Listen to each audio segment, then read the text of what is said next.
Hello friends, মৌস কিচেনে সকলকে স্বাগত জানিয়ে আজকের রেসিপি শুরু করলাম। আজকে নিয়ে এসেছি ঠাকুর বাড়ির স্টাইলে গ্রাম্য পদ্ধতিতে কচুর শাকের রেসিপি, একদম নিরামিষ। এইভাবে কচুর শাক রান্না করার জন্য যা যা উপকরণ লাগছে সেগুলি হলো: কচুর শাক পরিমাণ মতো নুন, হলুদ, শুকনো লঙ্কা ঝাল অনুযায়ী, কাঁচা লঙ্কাও পরিমাণ মতো, গোটা জিরে ছোটো চামচের 1 চামচ, 2টি তেজপাতা, আগে থেকে সেদ্ধ করে নেওয়া 50 গ্রাম ছোলা, পরিমাণ মতো কাঁচা বাদাম, পরিমাণ মতো চিনি ও ছোটো চামচের 1 চামচ জিরের গুঁড়ো, পরিমাণ মতো নারকেল কুচি। আপনি ছোলা যদি সেদ্ধ করে না নেন তাহলে ছোলাটাকে কচুর শাকের সাথেই সেদ্ধ করে নিতে পারেন।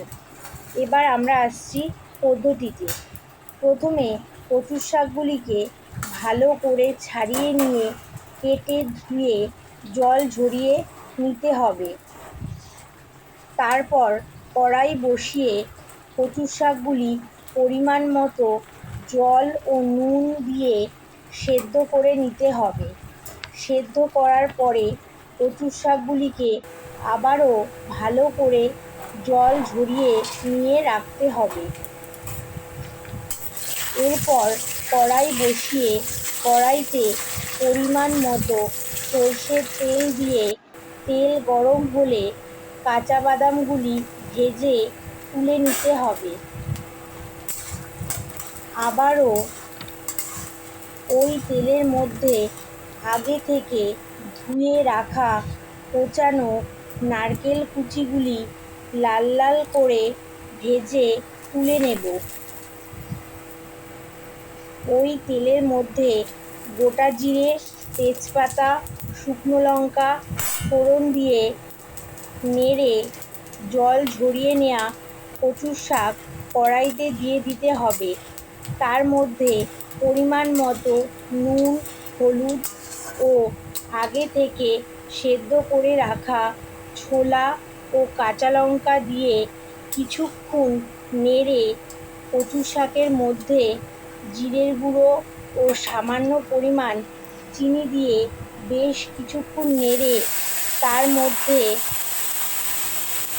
ভেজে রাখা নারকেল কুচি ও বাদামগুলি দিয়ে আবারও ভালো করে নাড়তে হবে যতক্ষণ না পর্যন্ত কচুর শাক থেকে তেল বেরোচ্ছে, ততক্ষণ নাড়তে হবে। দেখবেন কচু শাকটা একটু শুকিয়ে আসবে। এইভাবেই নামিয়ে নিলেই তৈরি হয়ে যাবে ঠাকুর বাড়ির স্টাইলে কচু শাকের রেসিপি।